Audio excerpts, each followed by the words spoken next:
This oil leak is a big problem. It might not look like it, but this motor's still in the break-in process with around 200 miles on it, and the oil leak is pretty bad. The last thing I want to happen is have all the oil leak out, blow my motor.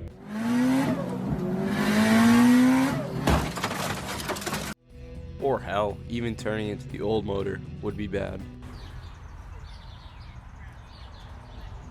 It's probably a good idea to fix it before any of that happens.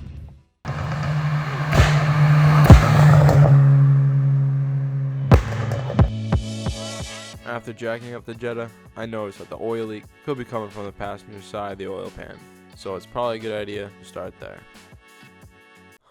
It looks like it's leaking from the oil pan gasket. I wonder if silicone can stop the leak.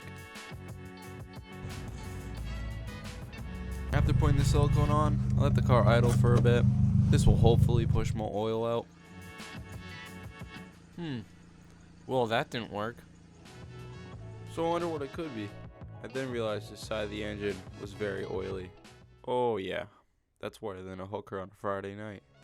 I'm gonna get this cleaned up so I don't have to worry about old oil stains, and I'll be able to see the new stains clear as day. And after that, I let the car idle once more. Ooh, I think we found it. This could be leaking from any of the oil seals, but around the cam seals, it seems to be dry, so it's gotta be the crankshaft seal.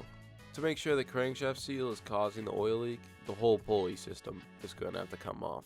The belt tensioner, the pulley, and the belt. This sucks. Enjoy some crappy two-step while I go take it apart. Wasn't that cool? Well, let's go find that leak. No oil anywhere else? Oh, there. It's the oil leak. I cranked the motor over to all the marks on the crank gear aligned with the marks on the engine. Then I aligned the notch on the cam gear with the notch on the valve cover. And this means we are now at top dead center. Just zip tied the belt down up top. That way all I have to do is put all these lines back together, and then it should be timed correctly. Now comes the fun part, taking all the timing crap off. I put it in gear and made a way to hold the brakes down so the motor doesn't turn over to be able to loosen the bolt while the time belt stays right at top dead center. Unfortunately, the engine mounts had to come off to get at anything. I jacked up the motor on one side with wood to not put a hole in the oil pan. By using a 8mm Allen key, just twist the tensioner loose so the timing belt can come right off.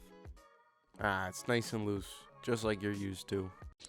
Oh, brother, this guy stinks!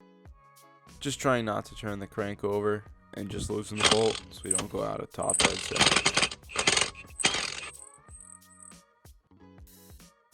Oh, wow, look at that. Looks like the seal was never pushed on correctly. To get the seal out, all you need is a drill, some screws, and something to pull it out with.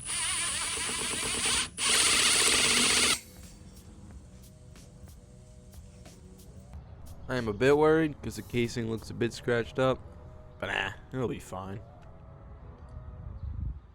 Got the new seal in. I tried a bunch of sockets, fit over and hit them in. Nothing ended up working, but I found a tube of PVC that actually fit perfectly. Just hit the end with a hammer. It seemed to work. I'm definitely not reusing a stretch bolt. Totally not, no.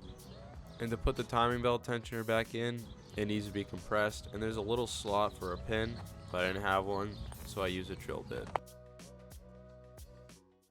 And just like that, we're back on the road.